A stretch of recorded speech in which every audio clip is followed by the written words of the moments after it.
Welcome to the Cozy Little Library today with your Clean Reads Book Buddy. Today I am so excited to share my January reading wrap-up.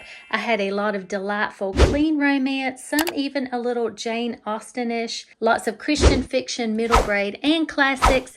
At the end, I'm even going to talk about some other Christian booktubers readathons for the year that I tried to participate in this month. So, holy jumble! Let's go. The Lost Memoirs of Jane Austen by Syrie James. This was the very first book that I read for January. I adore this book. Now, I didn't have this hardcover when I read it. I had the ebook and I had the audio. It was on a Saturday. I read a chapter or two inside, and then I went out in the yard to do some work and listened to the audio, which, by the way, is amazing. Fantastically amazing! But several hours outside, I listened to it, and I was so captivated by this book. I could hardly wait between getting inside, getting cleaned up, and eating to get back to the ebook and read the rest of this book. It was so good. So I did get this online, this hardcover. I did not realize that it was large print. This print is so enormous. I don't know. But there are several annotations at the bottom of some of these pages, which is cool. So there's that. So the whole premise is, what if there was a trunk of Jane Austen's letters that was found that detailed everything about the great love that she supposedly had that nobody knows about? What if those letters in that trunk, found 100 years after she passed, spills all the beans about it? What if that was found and we had it? I do not want to explain the total situation with this book because I would love for you to just read it like I did, not really understanding what's going on here. It took me until I finished the book, read the very end of it. I think there's an epilogue. I got back online and I was looking up, is this real? Is this not real? Don't question it. Just go into it and read it. If you like Jane Austen, or if you're wanting to get into Jane Austen, I think you will enjoy this. It is so wonderfully written. It's written in the voice of Jane. So it starts out, why I feel the sudden urge to relate in pen and ink a relationship of the most personal nature which I have never before acknowledged. It was only years later that I met the man who would come to inspire the true depth of that emotion of this gentleman, the one true great love of my life. I have, for good reason, vowed to never speak, but not forgotten. I could go on and on. I highly recommend listen to the audio as you read the physical copy or the ebook. 5 stars.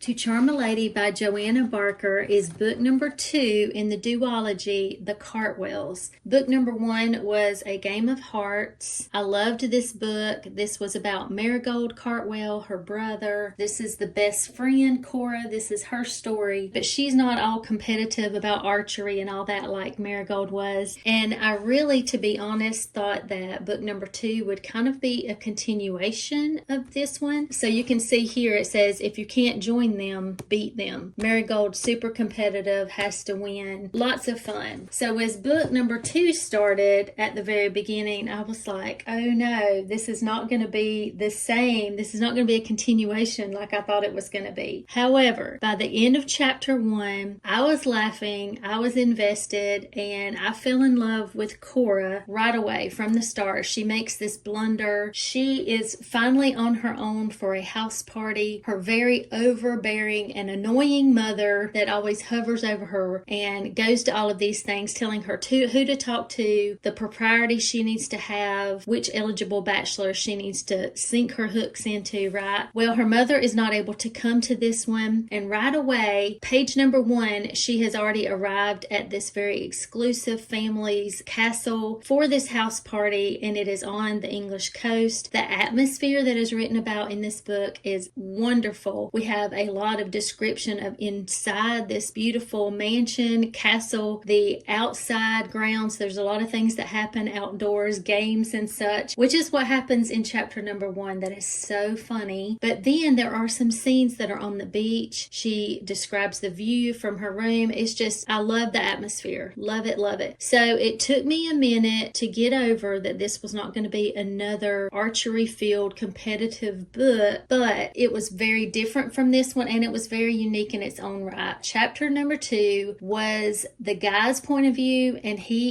is an overconfident rake. Yours, I believe.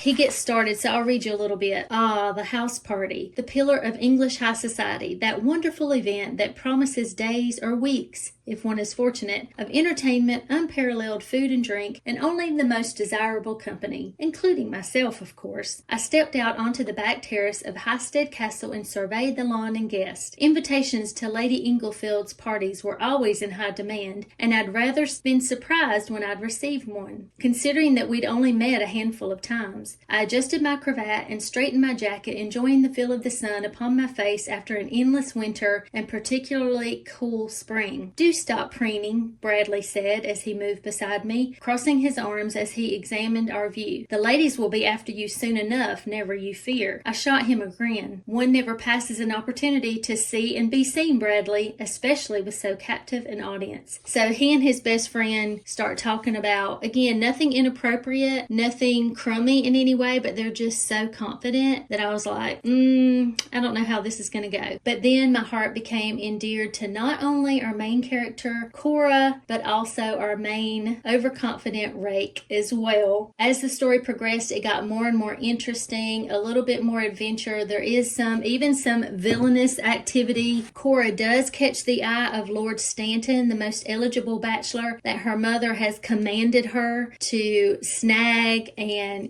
get an engagement from before she leaves this party. But she also catches the eye of some other guys, and just seeing how all of that plays out. Very exciting. I thoroughly enjoyed this. I will say that there is one scene in the library, very squeaky clean, yet it's a little bit intense, romantically. If you don't like any of the noticing and thoughts about that, or any of the kissing and stuff, then you may not like this one. 4 stars. Manor for Sale, Baron Included by Esther Hatch. This book was so much fun. I smiled a lot. I laughed a lot. This book even made me shed a couple tears. It was a me thing though, because of the relationship between the son and his mom. Our main male character is a lord. He's very sentimental, and his mom was very special to him. He and his parents had a lot of properties, but because of a little bit of dysfunctional things that affected him greatly in the family situation, he ended up spending a lot of time with his mom in this one particular home, and she was very special. She did a lot of things on the inside, especially in the library is a big part of this story, and out in the garden. And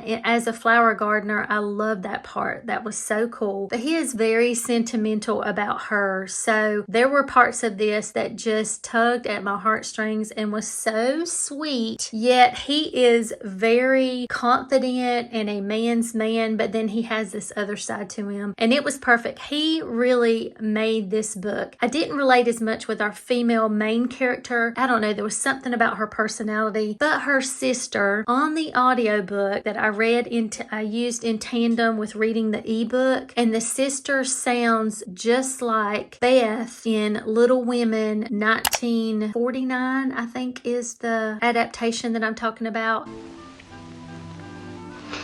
You're going to have a lovely nose someday, Amy. Yes, I know.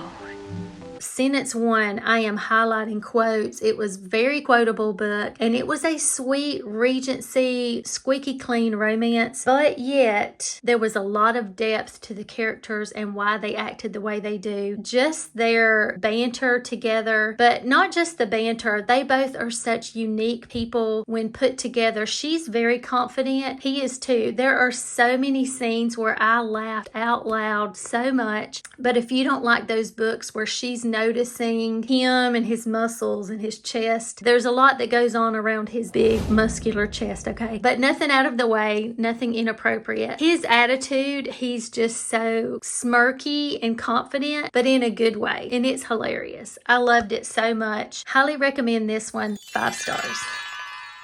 Second Impressions by Pepper Basham. One afternoon, I had finished several historical stories in a row, and I was ready for something a little bit different. I was about to cook and do dishes, and I wanted something to listen to and an ebook to look at. So on the tagline, it says, "True love is worth a second look." But then it says, "He likes streamline, she prefers embellishments. His forte is business, hers is atmosphere." It's with a touch of Jane Austen flair. Jane Austen flair. That's what got me to pick this one up, even though I'd never heard anybody talk about it. And it's a novella. It says it's 129 Kindle pages, so very, very quick. So off the bat, you know the romance is going to be way too quick for any of us, so let's just get that out of the way. It has to be because it's such a short story. But I will say this story it did have a lot of depth. It was funny. It was very cute, as Pepper always does. I love her so much. Number one, she's Southern, and she just has that Southern charm in her writing. She loves Jane Austen and Jane Eyre like I do, and she knows how to write about the things, the bookish things that some of us love, especially in the world of Austen. What's awesome about this book is that our main female character, her annoying family, they finally do something really good for her, and they pay for her to go to this Jane Austen festival.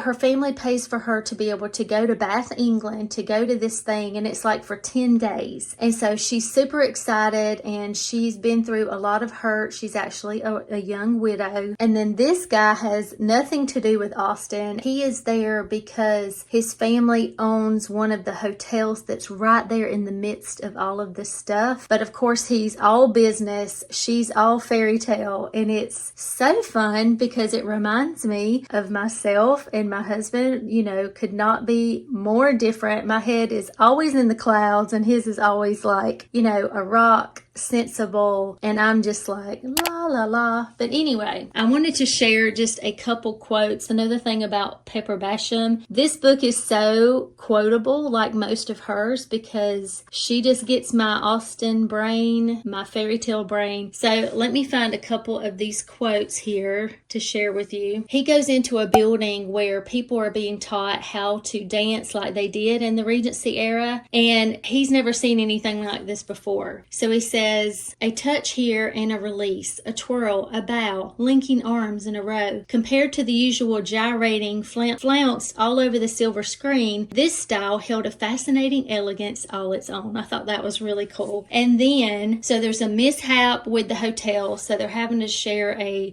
room for a little bit, and this is what she walks into. She opened the door to her room and froze. Ethan sat on the bed, dress shirt deliciously disheveled, with a book in his hand, not just any book, her copy of Persuasion. The sight of any man sitting in a 4-poster bed wearing an open-collared shirt and reading a Jane Austen novel deserved a solid 3 seconds or more of appreciation. Also, Mr. Grumpy and Gorgeous had his unpredictable hands on her precious book. She decided to appreciate the view first, complain later. Just Pepper. I love her. So while this was a novella and it didn't have time to get into a whole lot of depth, it was really, really fun. Very much enjoyed it. I read books 1 through 6 of American Girl Kirsten stories. I buddy read this with Morgan from Morgan's Endless Bookshelf. We have been reading all of the American Girl books, the original girls. We only have 2 more to go, and I have to say, Kirsten's stories are my least favorite of the ones that we've read so far. And no, I do not treat my books this way. This is a library loan. Bless it. Bless my soul. It's been around for a while, but the author is Janet Shaw, and this is about Kirsten and her people. They come on a voyage to America. That was what all of the first book was about, was them getting here and all the realities of that. That was very interesting. But they have some family members in Minnesota, so that's where they come and they settle. When she has to go to school, she can't speak the language. She's having to deal with all that. How she keeps everything inside and is very quiet. I related with her at first, but But then she ends up, the more the stories go on, like the last two, she really does some very dangerous things. Her reasoning and her attitude about why she's doing it, like a pattern. And there are very serious consequences. So I did enjoy that. And then at the end, there was just some bizarre things that happened. Yeah, didn't enjoy this one as much. 2 of the books got 5 stars. 1 book got 4 stars, and the rest got 3 stars.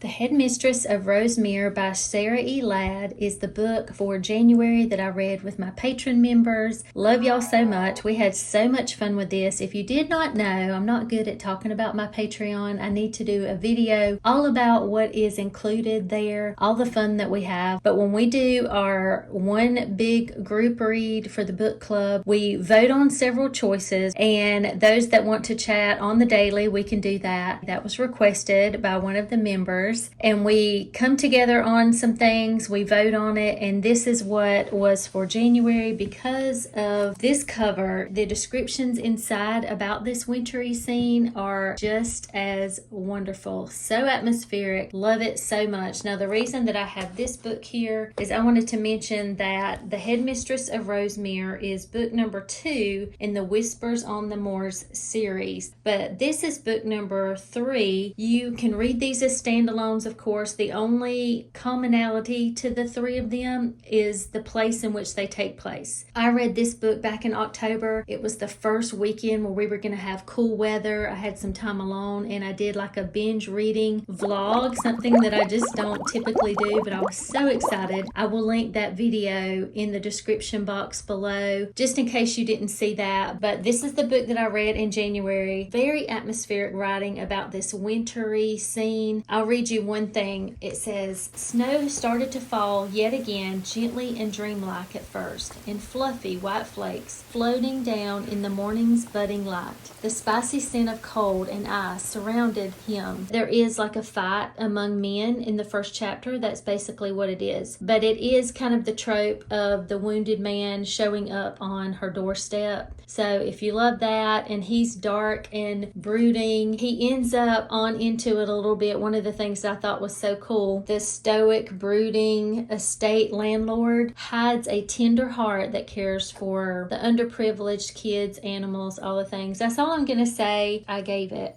4 stars.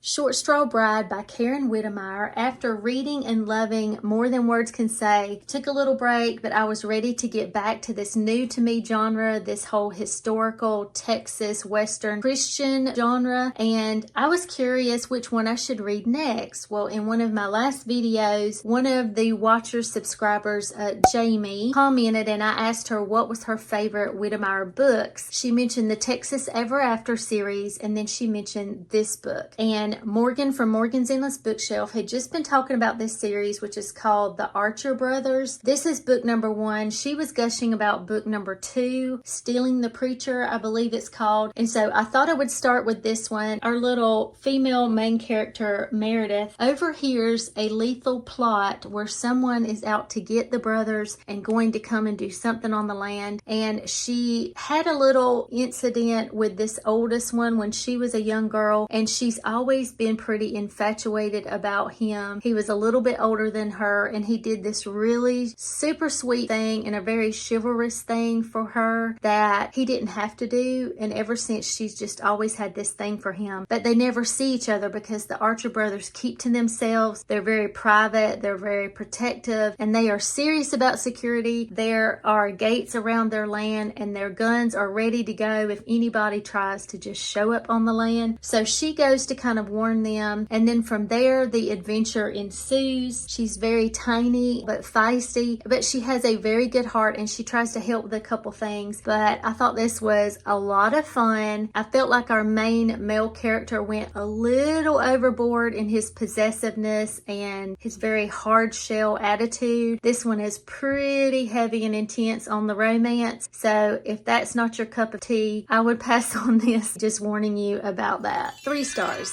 The Maid of Ballymacool by Jennifer Deibel. There is some physical abuse in the form of like slapping, and that happens to our main character. She is treated very harshly by a headmistress of a boarding school, and so Brianna is very harshly treated, but she has such a sweet, tender heart, but she does have that little bit of spark. I mean, she's got the red hair. There's that little bit of feisty within her, but she does love the Lord, and her faith journey and just the visualness of how she praises the Lord. She goes out into the woods and she tries to treasure hunt because she has nothing of her own except a room in this big boarding house. I am obsessed about anything whimsical in an enchanted forest. A lot of my videos, I show the woods close to me. I call it my enchanted forest. So the scenes where she goes out and she's amongst the trees and she just, is praising the Lord, even has her hands up. It turns out to be very sweet, and I just love her heart for the Lord. I connected to Brianna because of the Irish heritage, but I really didn't get into the romance per se. I felt like the male interest was not as fleshed out, just didn't feel super invested in their romance, but it was sweet. But yeah, if I had been in 1930s Ireland, the whimsical in me and the imagination and the faith,